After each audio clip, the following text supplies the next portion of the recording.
Hi, I'm Henry Diaz, and I am currently walking around Windsor Terrace and actually passing by what was formerly known as Holy Name of Jesus School, is now known as St. Joseph the Worker Catholic Academy.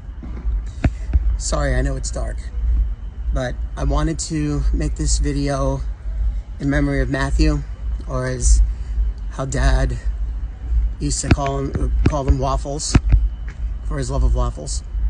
But in any event, this is where I met Matthew, and I met him in the fall of 1998. It was my first year teaching, and no, the kids didn't know this. And I met this little guy with some spiky hair. His name is Matthew. Very quiet, very subtle kid. I remember as I was adjusting into teaching and seeing the kids for music class, I remember one day I pulled out one of my guitars and his face lit up, and he was stunned and amazed at what he saw. I played a couple of chords, had the kids sing a little bit, and he really expressed interest.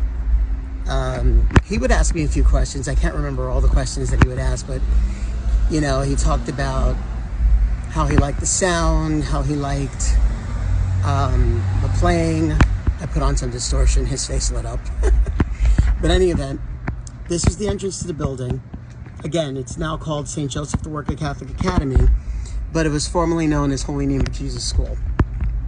And I taught Matthew here until about, I want to say 5th or maybe close to 6th grade.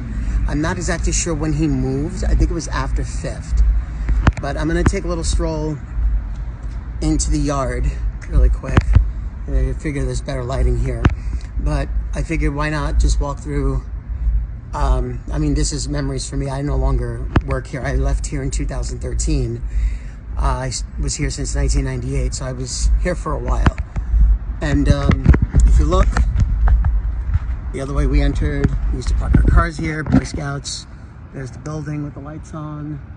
And my music class was on the first floor, all the way over there by that bright light. My classroom was across the way. And that's when I got acquainted with Matthew. And his interest for music, it got more as time was going on. And you know, unfortunately, I didn't get a chance to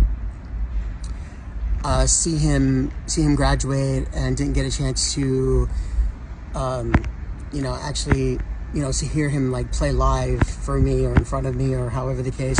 But I remember I would run into Dad a few times when he would come to New York, and he told me that he named his guitar Angus, and I was like, how rock and roll is that? I said, that's awesome. So I take it he was an avid fan of AC/DC by naming his guitar Angus, which was cool. So we've had some good memories. You know, I got the chance to see him grow up a little. Like I said, I wish he would have graduated. You know, to have that opportunity to see him graduate. At least I got to see him receive communion. So that wasn't a bad trade-off. But in any event, this over here, this doorway where the light is bright, I don't know if I can get it. Yeah, if you go through that staircase and up, my classroom was on the opposite side of this classroom. So, in any event,